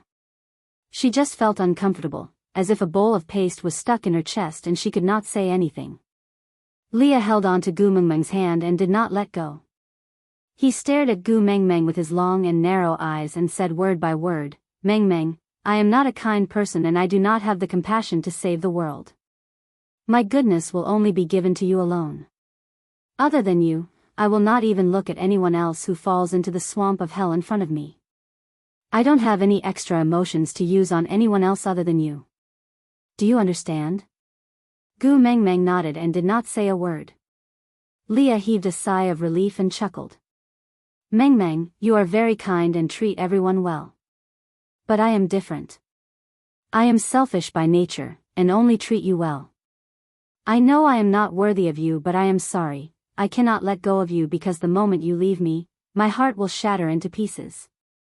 Gu Mengmeng bent down and kissed Li's forehead. "You are not unworthy of me. You are very good, really very good." Leah raised his head and kissed Gu Mengmeng's little mouth in satisfaction. It was not a deep kiss, but it was very beautiful. "I was extremely afraid that you would despise and hate me after knowing the secret of the Snow Fox clan. Luckily you didn't." Leah heaved a long sigh of relief and said, "Now, I have no more secrets from you. You won't have a reason to abandon me in the future."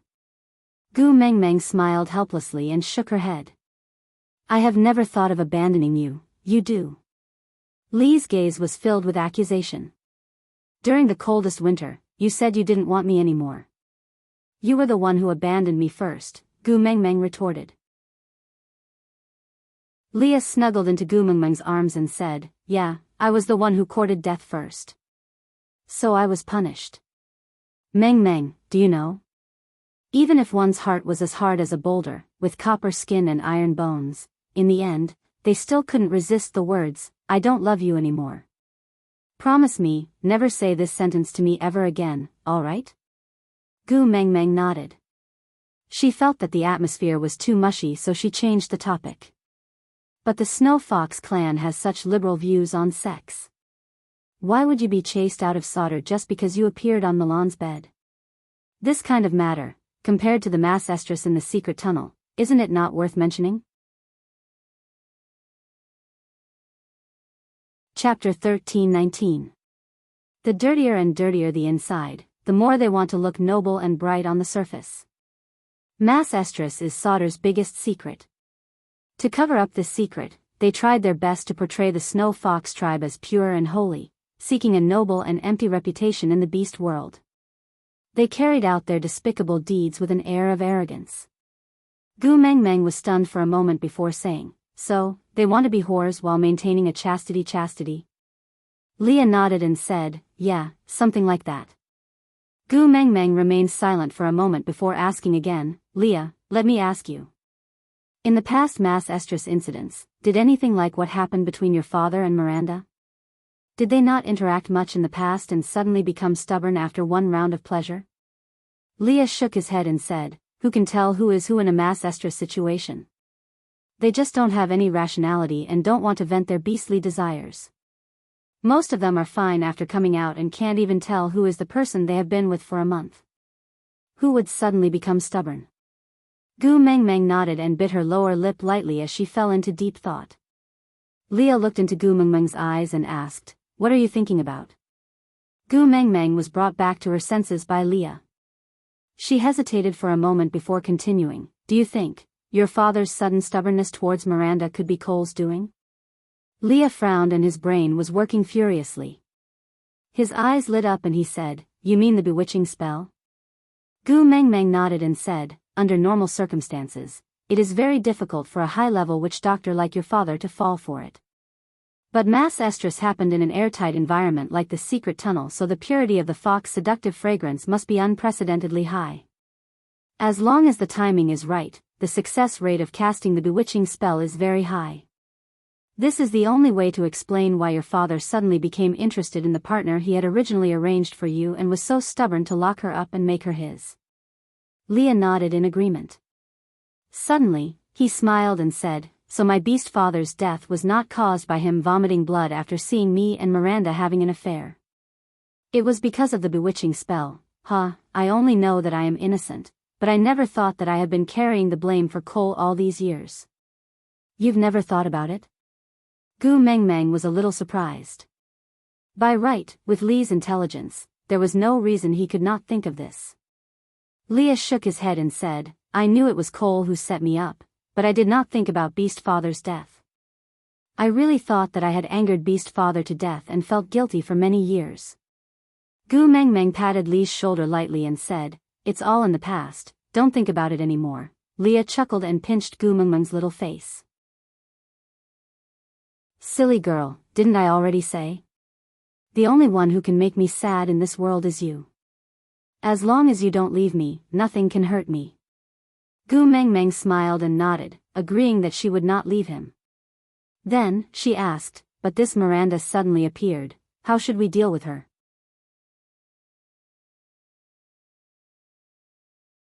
Chapter 13:20. Then how do you plan to deal with it? Gu Mengmeng asked softly. Leah grinned at Gu Mengmeng and said, Do you know how afraid I am that you will misunderstand me? I definitely don't want to be involved in such scandals. I will contact the other tribes later and use Miranda to exchange for some food before winter.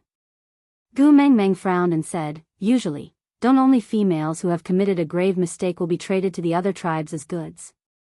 Will the Snow Fox tribe agree to it, if you deal with Miranda like this? Probably not.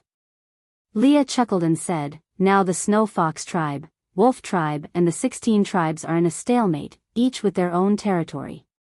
Jialia's little trick at the night campfire helped the 16 tribes to come out on top, and Elvis also led the Wolf tribe to show off his prowess during the food storage hunt. If I trade Miranda as a commodity at this time, it will undoubtedly be a slap to the Snow Fox tribe's face. Those old fellows will not let it go so easily. Then you still, Leah smiled with his eyes squinted. He wrapped one arm around Gu Mengmeng's neck and pulled her in front of him. He kissed her eyes and said, No matter how troublesome the situation is, it can't be compared to you frowning to make me feel helpless. As long as I don't make things difficult for you, what does other people's reputation have to do with me? If they are unhappy, don't acknowledge me as the Ninth Highness. I did not beg them to acknowledge me as their ancestor. It was them who refused to let go of me, the messenger's partner, and insisted on getting close to me. Gu Mengmeng held Lee's face and kissed him on the lips. She said, Why don't I be the bad guy and say that I am jealous and cannot tolerate Miranda? I want to see who dares to criticize me. Leah shook his head and said, Who would push their own female out to be the scapegoat? If you become the bad guy, Elvis and I will not be able to face anyone in the future. Moreover, it was my intention. If I dare to do it, I am not afraid to admit it. Only when I personally give this order can I prove that I have no evil intentions towards Miranda. No matter what intentions she has, I will wake her up as soon as possible. I did not save her that year and I will not care about her life now. I'm afraid it's too late. Elvis, who had been silent all along, leaned against the door and said softly. Leah and Gu Mengmeng both looked up at him in confusion. Elvis said, The wild wolf I left behind to watch over Miranda has just reported that Miranda has already met with the elders of the Snow Fox clan. So fast? Leah frowned and straightened his back. He was stunned for 2 seconds before he smiled. That's true. Cole's plan is not something I can reject easily. It doesn't matter. Since acting first and reporting later won't work, then I'll just bully others with my power. Let me go with you? Gu Mengmeng asked. Leah nodded. You naturally have to accompany me when I'm dealing with Miranda's matter. Just in case there's a situation where I can't explain myself clearly and someone tries to sow discord in front of you. By then, even if you believe a word or two, it would be like stabbing a knife into my heart. Gu Mengmeng looked straight into Lee's eyes and held his hand, saying, Leah, you have to know one thing. Anyway, Miranda had already met the elders, so Leah was not in a rush. He might as well accompany Gu Mengmeng for a while longer. Only when he looked at her did he feel that life was not so terrible.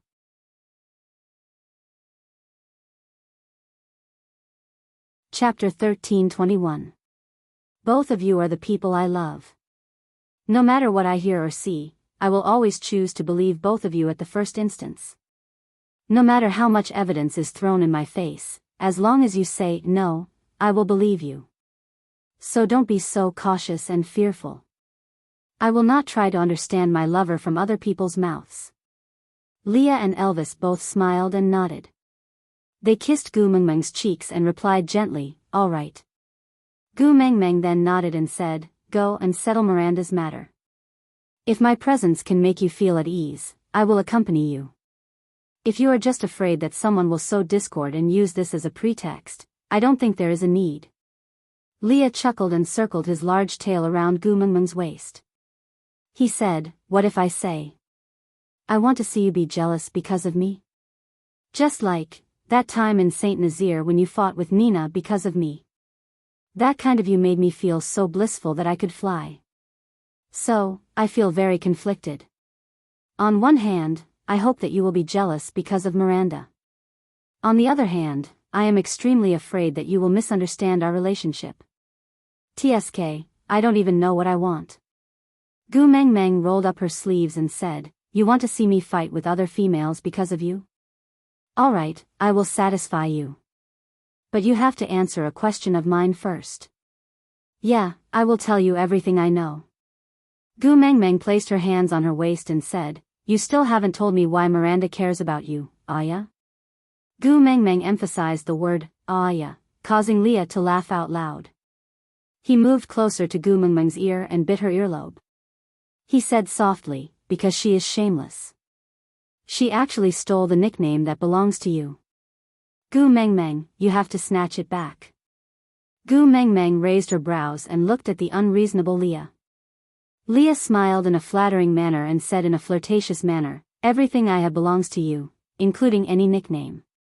That Miranda took it without asking and treated it as a thief. So you never agreed to let her call you that, right? Gu Mengmeng asked. Leah nodded seriously and said, why would I allow her to give me a nickname when I'm avoiding her? All right then. Don't feel bad when we start tearing at each other. Leah kissed Gu Mengmeng's face lightly and said, I will only feel sorry for you for being tired. I don't care about other people's lives. Gu Mengmeng nodded. Let's go. The family of three exited the stone castle and a huge pack of wolves followed them. As usual, they stopped outside the meeting room while Leah carried Gu Mengmeng into the meeting room. In the meeting room, Miranda was sitting on the foot of Gu Mengmeng's seat, crying her heart out. A group of elders were standing 2 steps away, filled with righteous indignation. The moment Gu Mengmeng entered, she heard one of the elders consoling Miranda, you are the precious female of our snow fox tribe, and also have the noblest bloodline. The responsibility of continuing the deity's child depends on your belly, so don't worry, no matter what, we will not let him do anything rash. Gu Mengmeng laughed coldly and said, I wonder if the beloved child that elder is referring to is my Leah. Once Gu Mengmeng said that, the meeting room became so quiet that even a pin drop could be heard. The face of the elder who had just finished speaking turned pale, obviously feeling guilty. Chapter 13:22. As if Miranda had an infectious disease, he said, who do you think you are? How dare you lay your hands on the seat of the tribe leader? Miranda's shoulders shook in aggrievement as she sobbed softly. She replied with an infinitely sorrowful and pitiful tone, Aya, you've misunderstood me. It's because I fell outside and hurt my leg, and I couldn't stand up, and I cried so hard that I fainted. That's why the elders brought me here to sit and rest. I didn't covet the seat of the chief of the tribe. How would I dare? Aya, don't be angry, I will leave immediately, all right? As Miranda spoke, she pretended to be strong and stood up. But before she could straighten her knees, her entire body tilted to the side and she fell onto the ground again. Sob, sob. Aya, I'm in so much pain. You're the witch doctor, can you help me? My leg, it must be hurt. Aya, can you help me up, please? Miranda looked at Leah with watery eyes. This snow fox's seductive beauty had turned into a Lin Dayu style of crying, making her look even more pitiful. Gu Mengmeng couldn't help but applaud Miranda in her heart. She would definitely be a movie queen in the modern world. She had looks and acting skills, it would be unforgivable if she didn't win an award. This snow fox tribe, they don't care about rules anymore. They don't even care about seniority anymore, right? Gu Mengmeng had a faint smile on her face. She spoke slowly and calmly, but it made the group of elders tremble with fear. They exchanged glances and knelt down in unison. We pay our respects to the great messenger. Actually, Gu Mengmeng had always been unwilling to let others kneel down to her, especially these old foxes. They all looked older than her grandfather and she was afraid that her life would be shortened if they knelt down to her like that. But, if the other party didn't respect their elders and took advantage of their seniority, then it would be another matter. If you don't respect yourself, then who would respect you? So you guys still know that I'm the messenger of the beast deity. I thought I had been amiable for too long and you guys had long forgotten my identity. We don't dare. The few old foxes were all shrewd, how could they not hear the sarcasm in Gu Mengmeng's words? Although they thought highly of themselves, or maybe it was because Gu Mengmeng had been too kind for too long that they had forgotten their status, but they could not ignore Miranda's matter. Hence, they temporarily put down their pride and wanted to appease Gu Mengmeng first. Gu Mengmeng glanced at Miranda from the corner of her eyes. Still maintaining her elegant smile, she asked, you don't worship me because you don't have me in your eyes, or because you don't even care about the beast deity? This accusation was a little too heavy. However, his father had said that he would be a fool not to rely on such a big backer. As his biological daughter, she should not rely on her father to bully others. No, it's not like that. Miranda only, because she was injured. Miranda looked like a weak little white flower, like a pitiful female lead who was bullied by an evil mother-in-law in Qiangya dramas. She crawled towards Gu Mengmeng miserably, her hands crossed on the ground and her forehead touched the back of her hands. She bowed to Gu Mengmeng like an ancient woman meeting an emperor. Her voice was filled with the tone of a submissive little girl. Miranda from the Snow Fox tribe greets the great messenger.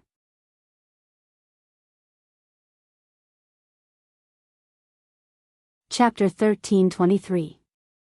Gu Mengmeng didn't ask everyone to get up and just smiled. She didn't look angry at all but pressured the old fox from the Snow Fox clan and Miranda so much that they couldn't breathe. She waved her hands and said, Leah, put me down. Leah obeyed and put Gu Mengmeng down. Then, he and Elvis stood behind Gu Mengmeng, following her every step. Gu Mengmeng walked past Miranda and stood in front of the stone chair. She smiled and gave it a punch. With a clang, the stone chair shattered into pieces and couldn't be pieced back together to its original state. This sudden sound gave Miranda a fright. She shrunk back and stared at Gu Mengmeng in fear. The elders were also surprised, as if they couldn't figure out Gu Mengmeng's plan. Gu Mengmeng patted the dust off her hands and said, I have a weird habit. I don't like others to touch my things. If someone touches it, I will destroy that person along with that thing. On account that it's your first offense today, Miranda, I will only destroy the chair and let you off. If there's a next time, I will crush you more thoroughly than this chair. Miranda knelt there and trembled like a sieve. She looked at Gu Mengmeng as if she was about to cry. Gu Mengmeng smiled and said, you don't have to be so afraid.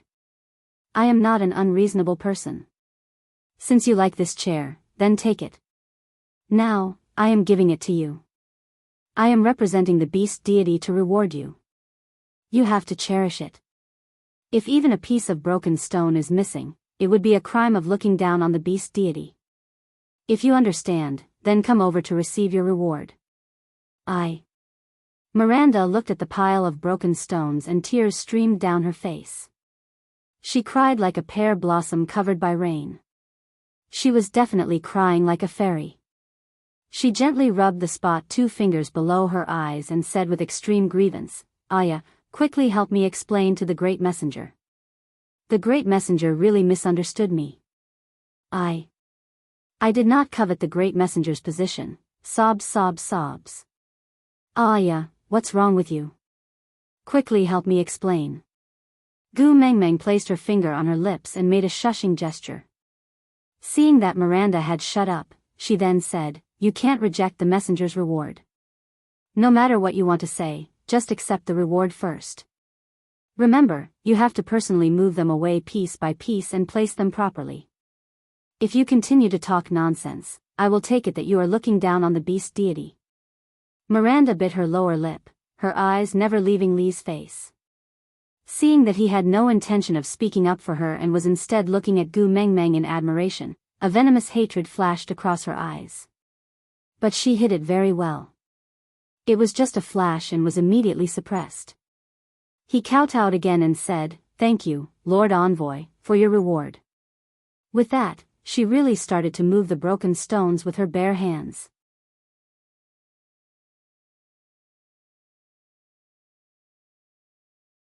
Chapter 1324.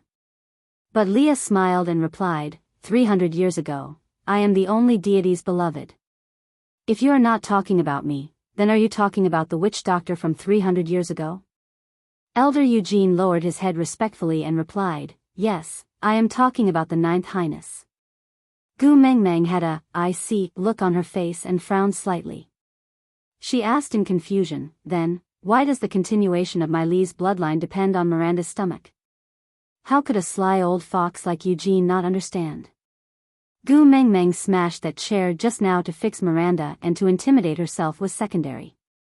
She used that chair to warn herself that if they dared to send Miranda to Li's bed, then that chair would be the fate of the entire Snow Fox tribe. If this threat came from someone else, Eugene could just scoff coldly and say, bring it on. But the one who said this was Gu Mengmeng.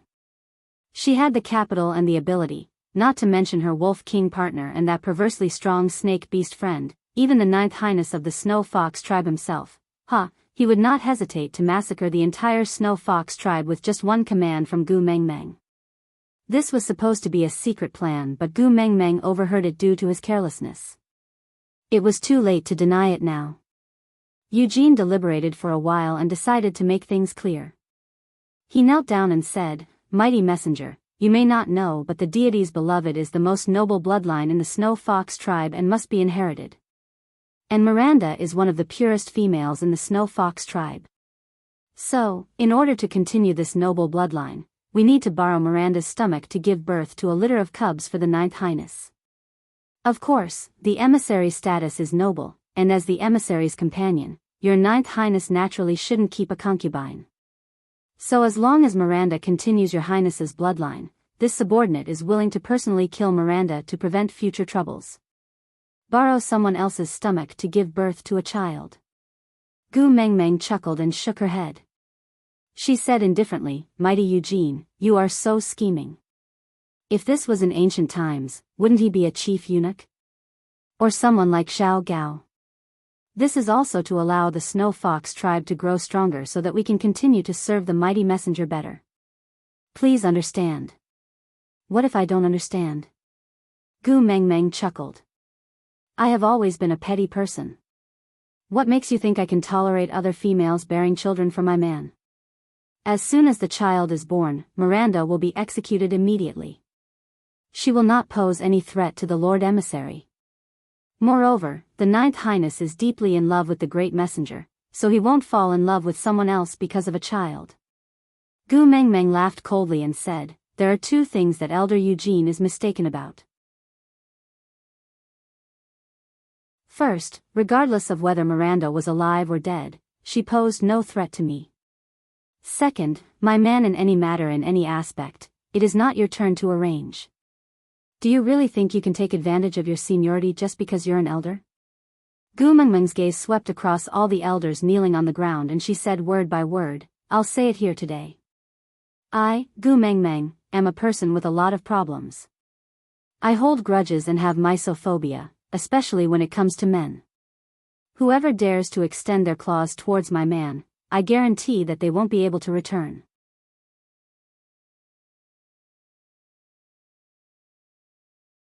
Chapter 1325. Gu Mengmeng had always been planning to give birth to a nest of little foxes for Leah, but that was one thing. Being forced to give birth by others made her very unhappy. Gu Mengmeng leaned into Li's arms and asked with a smile, what if I don't want to give birth? The elders all knelt in a row in unison and said, then Great Messenger, please allow Miranda to stay and continue the 9th Highness bloodline. Gu Mengmeng laughed coldly and said, if all of you say that. I can't keep this Miranda. Leah, spread the news that Sauter wants to sell a perfect female from the Snow Fox tribe.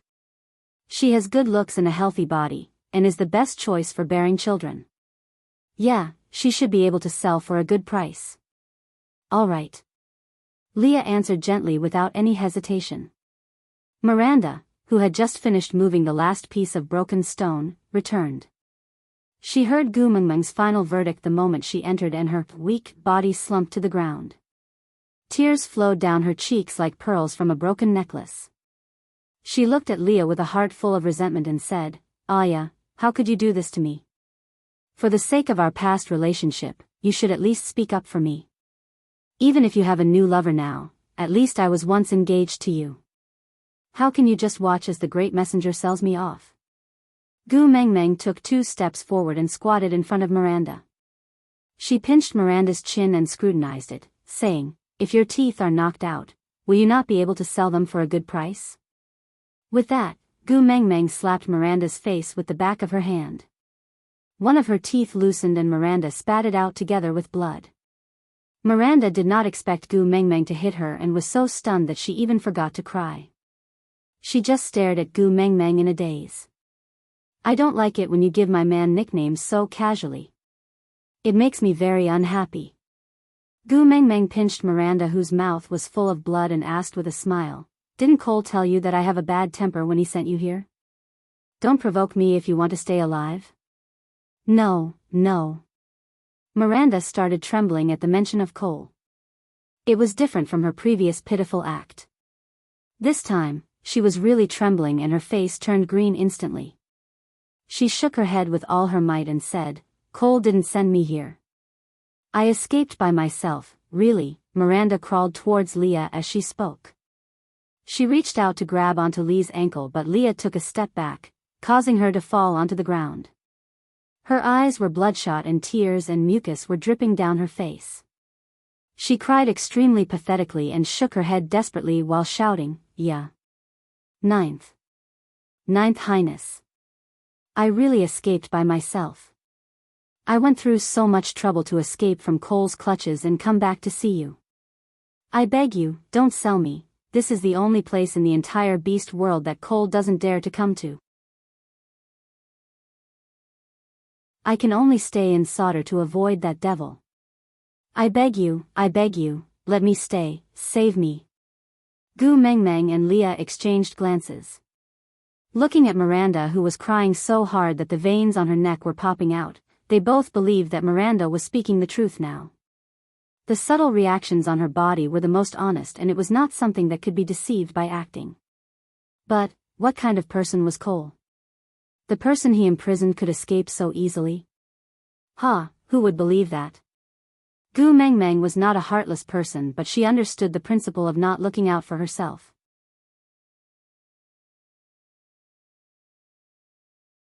Chapter 1326. No woman would keep a woman who wanted to climb into her man's bed by her side, right? At least Gu Mengmeng knew she could not do it. Keep your tears, I have no sympathy for my love rivals. Gu Mengmeng walked towards Leah and allowed him to pull her into his arms. He used his arm to support her butt and hugged her like a child. Gu Mengmeng used Li's height to look down on him. Find a buyer within 3 days and sell Miranda. This is the order of the messenger of the beast deity. Anyone who disobeys will die. With that, Gu Mengmeng glanced at the group of elders and smiled. Don't provoke me if it's really for the good of the Snow Fox tribe.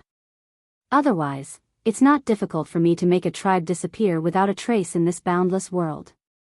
With that, Gu Mengmeng suddenly released some beast pressure and then quickly retracted it. Elvis stood behind Leah without anyone noticing and supported him secretly. The other elders were not so lucky and were directly pressed onto the ground, unable to get up. Miranda was a female and did not feel anything from the beast pressure.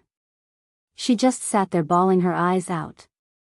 Seeing that Gu Mengmeng and Leah were about to leave, she shouted at the top of her lungs. Ninth Highness, is liking you such a heinous thing? Leah did not reply nor did he pause. He just carried Gu Mengmeng out of the meeting room. When he came out, he saw Huda and Jiaoyu guarding the door. Their expressions did not look too good. They must have been affected by Gu Mengmeng's pressure just now. Leah said, make arrangements to sell Miranda within 3 days. The price is negotiable and the further the better. Jiaoyu shook his head. Daddy Leah, you are really heartless. Leah glared at Jiaoyu and said with a serious expression, don't joke about this. Jiaoyu shrugged. I know you are henpecked, you don't have to be so obvious. Gu Mengmeng did not say a word. She just laid on Li's shoulders and looked a little dazed. How should she put it? Logic told her that her decision was right. This Miranda had impure intentions towards Leah and was also involved with Cole. From the moment they met till now, she had put on a pitiful act. It was true that she was afraid of Cole, but she did not rule out the possibility that Cole had let her come to solder because he knew this was the case to gain Gu Mengmeng's sympathy. Gu Mengmeng had Wang Xiaoxin's psychological knowledge and the success rate of lying to Gu Mengmeng was about the same as buying a lottery ticket. So if one wanted to succeed, there must be at least 80% true information mixed with at most 20% true motives. Then, Miranda's identity was real, her fear of Cole was real and her escape was real. At least Cole had made her think that she had escaped on her own. In the entire beast world, Solder was the only place that Cole did not dare to go near because of Gu Mengmeng's presence. As an escaped prisoner who was afraid of Cole, Solder was naturally the best choice. Moreover, Leah, whom Miranda had been pining for, was here. So Cole just had to create a chance for Miranda to escape. Her only destination would be Solder. But Gu Mengmeng could not understand why Cole had arranged for Miranda to come to Solder. Was it just to create trouble for Leah and drive a wedge between their relationship? In this matter, Miranda was undoubtedly just a chess piece. But once she was on the chessboard, who could be considered innocent? Both of them had their own reasons, both of them had no choice but to do so.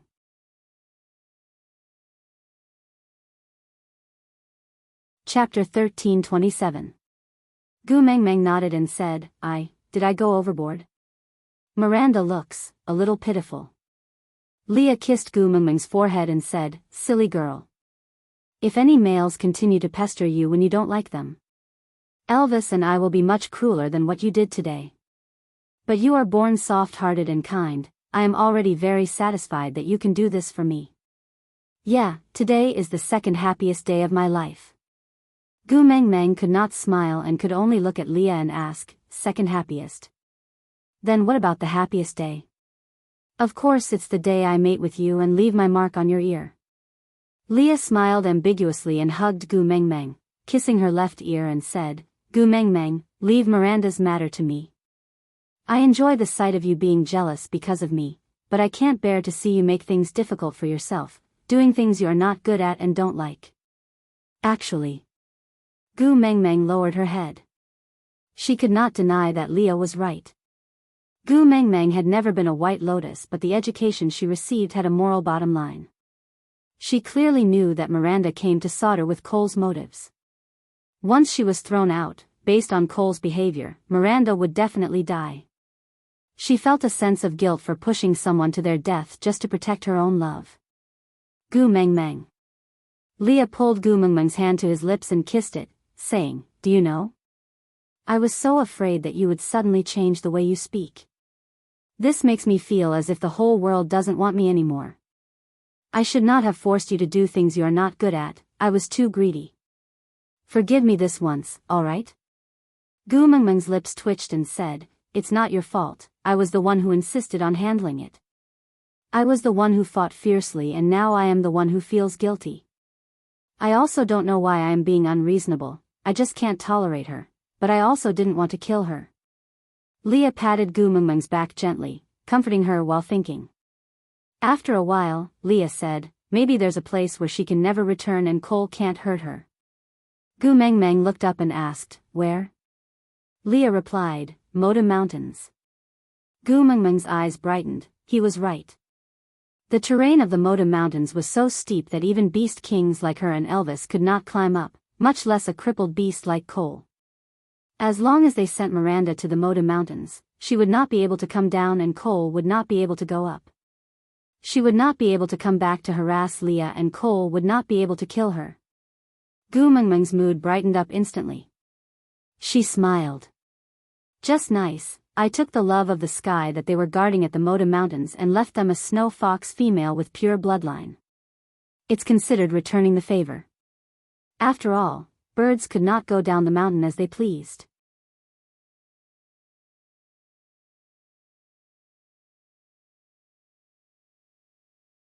Chapter 13:28. Leah chuckled. Then lock Miranda up and announce to the public that she has already been sold. Next year, during the monsoon season, we will bring her along when we go to the Moda Mountains and deliver it personally. How about that? Gu Meng Meng nodded. Leah, do you think I am being too selfish? Just because she likes you, I can't tolerate her, am I being too petty? Leah stroked Gu Meng Meng's hair. Silly girl, have you forgotten what I said? Your selfishness is what I yearn for in my dreams. I can't wait for you to be more selfish. The more you can't tolerate others liking me, it means that you care for me even more. This makes me feel very secure and happy. Why would I think you are bad? Gu Meng Meng didn't say anything else. She just snuggled in Lee's arms for a while. As the weather turned colder, the day of Wabi-Ai's return to the Snake King Valley drew near. Today, Wabi-Ai, who had gone out hunting to help Gu Meng Meng store food, swam back lazily. He threw 2 wild boars to Leah and swam over to Gu Meng Meng nonchalantly. He reached out and poked Gu Meng Meng's head twice, feeling very happy. This little action was something he had been doing ever since he was stained with Gu Meng Meng's blood and was no longer afraid of her. Every time they met, he would poke her head twice to make sure that he was really not afraid of her. If he didn't poke her, he would feel very uneasy. Gu Meng Meng was used to his poking and couldn't be bothered to be calculative. After poking Gu Meng Meng, Wabi-Ai felt completely at ease. He sat against the wall and said nonchalantly, "Your little fox guessed correctly. After I swam a sufficient distance, that cripple indeed appeared. Although he is a 5th-level beast, he is clearly much weaker than me. I had almost reached the Snake King Valley before he dared to show himself." Wabi-Ai had said before that he was afraid of her and hovered around the borders of Sauter, not daring to enter. Meanwhile, Cole should be hiding further away and unable to get close. Wabi-Ai was judging the strength of his fear of her based on the distance between them. Although hiding in the Snake King Valley was definitely an exaggeration, but it was inevitable that Cole could get closer to her than Wabi-Ai. But Gu Meng Meng did not feel that it was entirely a problem of strength. There was also a certain degree of psychological effect. Although Wabi-Ai was fearful of Gu Meng Meng, he knew very well that Gu Meng Meng would never hurt him. But Cole was different. Other than the fear in his bones, he also had a psychological fear because he knew very well that Gu Meng Meng really wanted to kill him. But Gu Meng Meng didn't tell Wabi-Ai about this. This long worm was about to go into hibernation again. She would let him be arrogant for a while longer.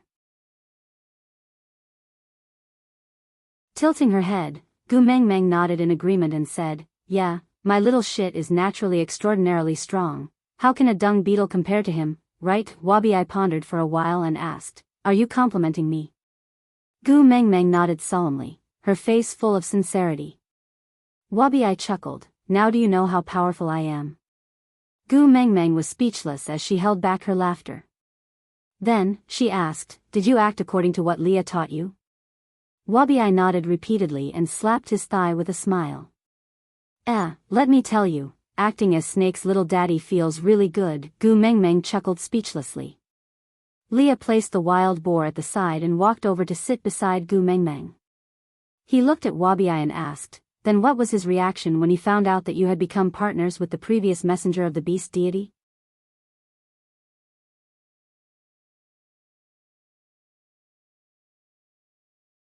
But, Leah went along with Elvis's words and said, I will teach them how to store food. It will be up to them how much food they can store for their own females in these few days. Gu Mengmeng, don't underestimate the potential of males. For their own females, there's nothing they can't do. Gu Mengmeng nodded and said, then we can only do that. But I don't know if we have enough salt. You're tuning into the Romantic Tales YouTube channel. Don't forget to subscribe and join us on this journey to catch the most captivating stories.